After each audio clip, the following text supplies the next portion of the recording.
নমস্কার বন্ধুরা, মানবীর রান্নাঘরে আপনাদের সবাইকে স্বাগত জানাই। আমার আজকের রেসিপি ক্রিসপি ভিন্ডি ফ্রাই বা কুরকুরে ভিন্ডি। তো খুবই সুস্বাদু এই রেসিপিটি কিভাবে করেছি আসুন দেখে নিই। ডাল আর ভাতের সঙ্গে খুব ভালো লাগে এই রেসিপিটা। আসুন দেখে নিই যে এটা কীভাবে করেছি।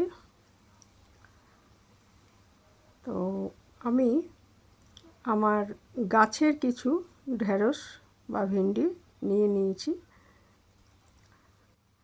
তো সেগুলো আগে এখান থেকে গাছ থেকে কিছু নিয়েছি, আর অল্প কয়েকটা কেনাও ছিল আর কিছু, কারণ ঢেঁড়সের সমস্যাটা যে খুব তাড়াতাড়ি শক্ত হয়ে যায়, কাজে জমিয়ে রাখা যায় না। তো কিছু আমার এই গাছ থেকে নিয়েছি আর কয়েকটা কেনাও ছিল, সেই মিলিয়ে আমি আজকে রেসিপিটা করেছি। তা প্রথমে ঢেঁড়সগুলোকে ভালো করে ধুয়ে নিয়েছি। ঢেঁড়স সবসময় ধুয়েই কাটা উচিত।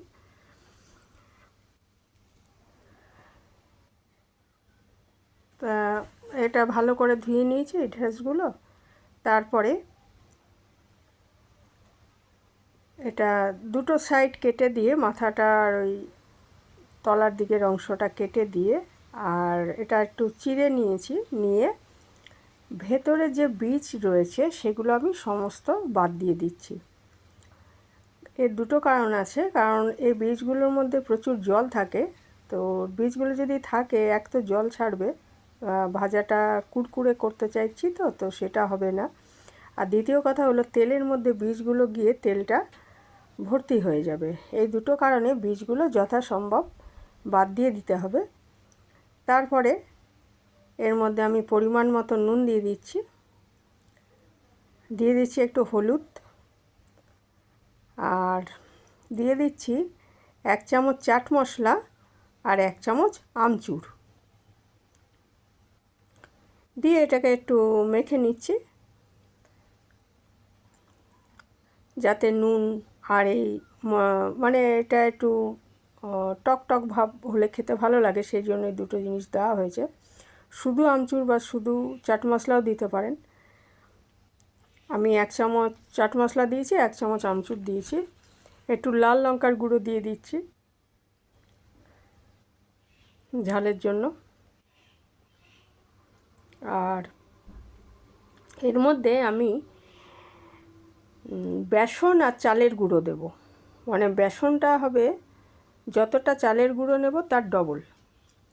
2 চামচ বেসন নিলে 4 চামচ নেব বেসন, এইভাবে নিতে হবে। অনেকে সম পরিমাণও নেন, যেটা ইচ্ছা আপনার। আমি চালের গুঁড়ো একটু কম নিয়েছি, বেসনটা একটু বেশি নিয়েছি।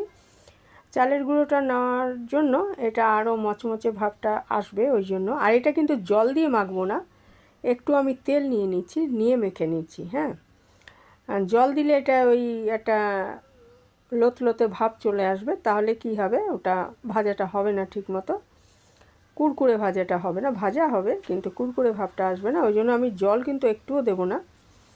এটা যদি মনে হয় তাহলে সামান্য একটু তেল দিয়ে মাখবো, আর না হলে এটা পুরো যদি দেখি যে মাখাটা ঠিক মতো হচ্ছে না, এই বেসন চালের গুঁড়ো এগুলো আলাদা আলাদাভাবে রয়ে গেছে, তাহলে একটু হাতে তেল নিয়ে সেটা মেখে নিতে হবে।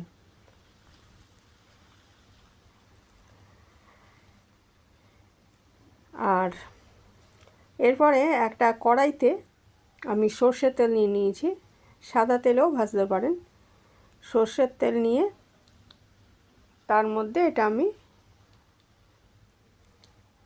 তেলটা ভালো করে গরম হয়ে যাওয়ার পর এগুলো আমি 2-3 খেপে ঢেঁড়সগুলো ভেজে নেব। ভাজতে হবে মিডিয়াম আঁচে।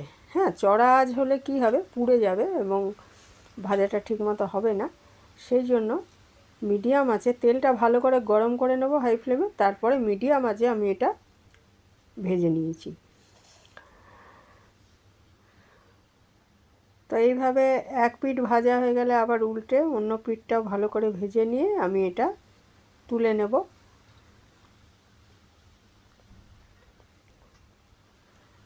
মিডিয়াম আছে, এটা ভাজতে হবে। মিডিয়াম আছে ভেজে নিচ্ছি।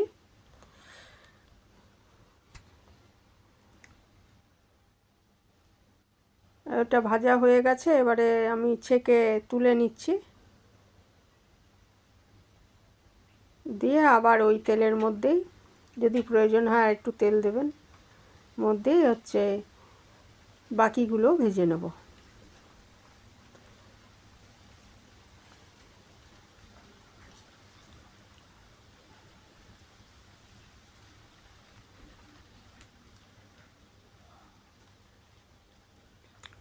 ভাতের সাথে ডাল থাকলে আর এটা থাকলে আর কিছু লাগবে না, খুবই টেস্টি খেতে।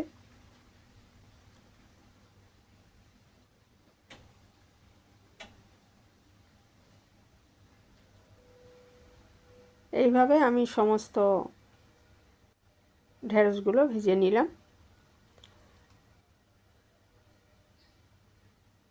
আর ভাজা হয়ে গেলে একটা পাত্রে তুলে নেওয়ার পর একটু চাট মশলা ওপরে ছড়িয়ে দিতে পারেন। চাট মশলা তো দেওয়া আছে, ইচ্ছে করলে একটু চাট মশলা ওপরে ছড়িয়ে দিতে পারেন। আর নুন যা দিয়েছিলাম, নুন ঠিকই ছিল, নুন আর দেওয়ার কোনো প্রয়োজন নেই। তো এই ছিল আমার সিম্পল রেসিপি। যারা এ পর্যন্ত দেখলেন তাদের অসংখ্য ধন্যবাদ। ভালো থাকবেন সবাই।